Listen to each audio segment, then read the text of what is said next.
Hello again. I'm Julia. I'm Matea. I'm James. And I'm Nick. We're going to lead you through today's lesson together. By now, you've probably spent some time with SOLIDWORKS, which is a superb CAD for doing 3D work. Once you get through the initial lesson and understand how the tools work, it becomes very natural and intuitive to use. In this lesson, we're going to learn the basics of using DesignCAD. This CAD has been used since 1996 by the lab coordinator because it is very well suited for working in 2D and has powerful tools with plain language names, making it very easy and intuitive to learn. It is also the best tool we have for preparing the files for the laser cutter software, and we use it extensively on the award-winning Health Science World Map project. This lesson is a tour of the tools available in DesignCAD. The next video, part 2, focuses on the actual drawing and performing common operations on the drawings. Note that this lesson assumes that the students have already completed Lesson 1 and Lesson 2 in SOLIDWORKS. If not, some of the terms and concepts covered will not make sense. Let's get started by opening DesignCAD from the main screen. We'll get our new file wizard pop-up, and we want to choose the second option over. We don't want to open an existing file for this lesson. You'll recognize the blank page icon from common programs like Word. When we open a new file, we'll get a pop-up offering tips. This feature has been a part of DesignCAD since DesignCAD 95 was first released. Going through these tips is actually quite helpful when we are new to the program and still learning about the tools and hotkey commands. There's a lot that CAD does that we won't be covering in our training. Once we're done with the tips pop-up, we can close it to get on with our lesson. Since we elected to start a new file, we'll be looking at a blank drawing area in front of us. Unlike SOLIDWORKS, this is not a 3D XY space. It is a 2D XY drawing plane. As always, we'll start out with a tour of the tools. At the very upper left, we find our file tools.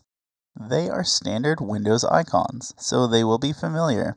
New, Open, Save, Print, Fast Print, Print Preview, Paper Space, Cut, Copy and Paste, Undo and Redo. The red R icons are Refresh and Regenerate. Both clean up any visual artifacts left behind by drawing operations. Our computer is fast enough that we can ignore Refresh and just hit Ctrl-R to regenerate when things get sloppy or entities disappear when something over top of them was deleted.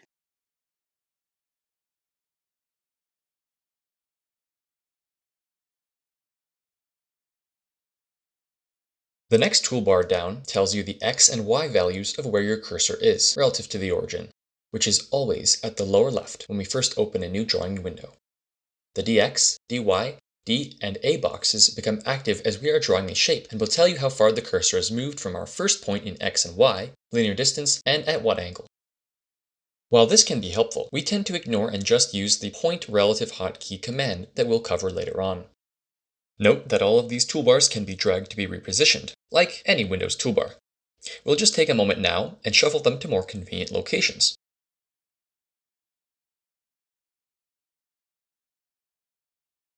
So now, above and at the left of our drawing window, we find the Line Styles toolbar. This is where we can select between solid, dashed, and dotted lines, as well as settings or adjusting the line width and scale. This only affects dashed or dotted lines. We always stick with 0 thickness solid lines for laser cutting projects, but sometimes we'll go with different line types when the drawing is to be used visually instead of exported to a machine. If we are using a wide line, we need to enable Fill Wide Line, or the thick line will be displayed as an empty box. Hovering the mouse over each icon and waiting a moment will pop up the very intuitive command names. The hand is useful. It means same as, and works like a format painter in Word or Excel. Unlike SOLIDWORKS, these lines do not have different functionality depending on how they look. Moving on to the leftmost vertical toolbar, we don't use the top two tools, but moving down from the third from the top, they are Line Drawing Tools, Arc Drawing Tools, Circle Ellipse Drawing Tools, Rectangle and Polygon Drawing Tools, Array Tools, Dimensioning Tools, Text Tools, Trim Tools, This also includes chamfer and fillets, group define tools, hatch tools, line style menu toolbox toggle, color toolbox toggle. When time allows, experiment with the tools to see what they are called and what they do. For now, we'll take a couple of minutes and walk through one of the drawing tool submenus in more detail. Third from the top in the drawing toolbar are the line drawing tools. By default, it is set to the tool that looks like an incomplete W. If we hover our mouse over the icon without clicking it, a little box pops up that says Line. This tool draws straight lines that can be set to any length or any direction, exactly like the straight line tool in SOLIDWORKS. If we hold our mouse button over the line icon, a pop-up toolbox will appear, extending to the right. To select a different tool, we drag our mouse over to the tool we want and release it when that tool is highlighted. Like changing the type of line or arc in SOLIDWORKS, this tool will now be an active tool until we change it again. To see what it's called, we can hover our mouse over the icon without clicking and wait a moment for the name to pop up. This one that looks like a squared off letter S is called ortholine. The ortholine tool draws straight lines that are either parallel to the x-axis or parallel to the y-axis. This tool will be used exclusively if, for example, we were drawing a part for an interlocking rectangular box. The next tool is an arrow, which we use for annotating a drawing, but almost never use for drawing. The fourth tool is spline. It draws curvy lines exactly like the spline tool in SOLIDWORKS does. The fifth tool is the Bezier curve tool. This tool draws splines where you can control the tangents with every second click. We don't use it often. The next tool is the control curve. In this tool, you'll set points and DesignCAD makes a curve of best fit between these points. The next four tools require another line to already exist to be active. They are parallel, which draws parallel lines at a freehand controlled distance from a second line. Parallel by distance has the same icon, but with a question mark. It is used almost the same, except the user types in a distance in a pop-up box that fixes the distance between the pre-selected line and the parallel line being added. Perpendicular to a line draws a line from a point in space to a line and forces the lines to meet at 90 degrees.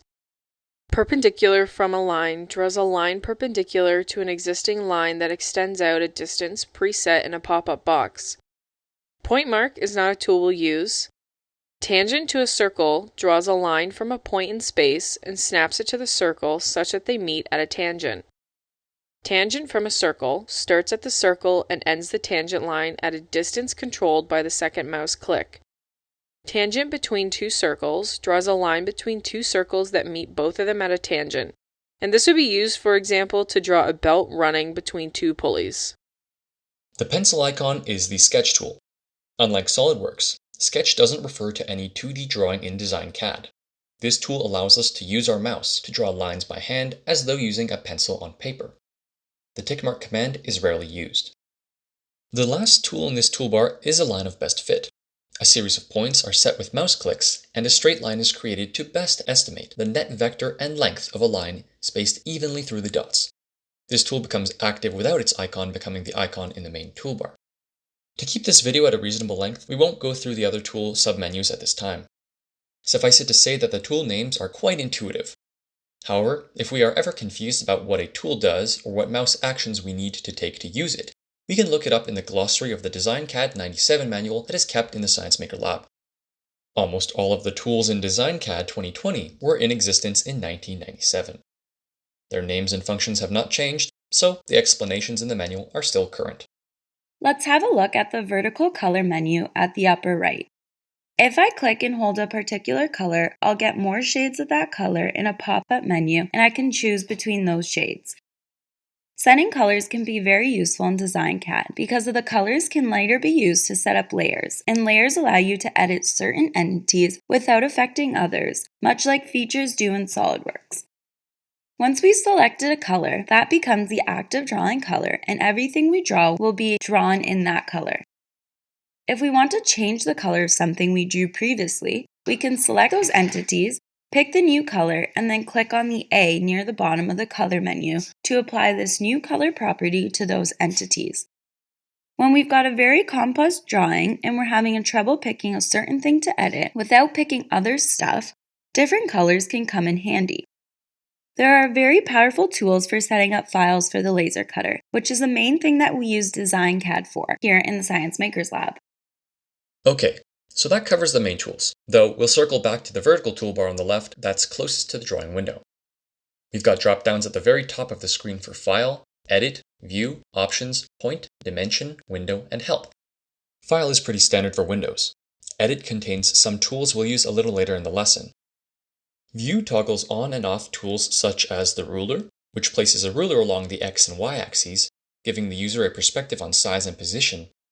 However, we access most of its most commonly used functions via hotkey. Tools contains a lot of things we don't use, but also a calculator and entity grouping/ungrouping tools that we might use. Options has some very useful tools in it, and allows us to set up controls such as the drawing units being used, snap grids, and general setup tools like background color and which tools are available. Draw is largely redundant, as the same tools are already involved in the vertical menu at the left of our screen.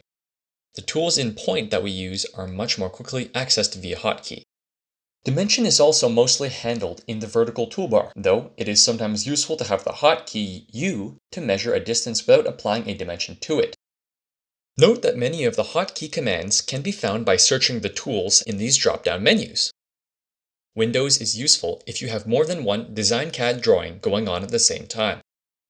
Help is a very good resource if you ever get stuck, though we also have a DesignCAD 97 manual on hand, and it can sometimes be faster to reference it than to search on the computer.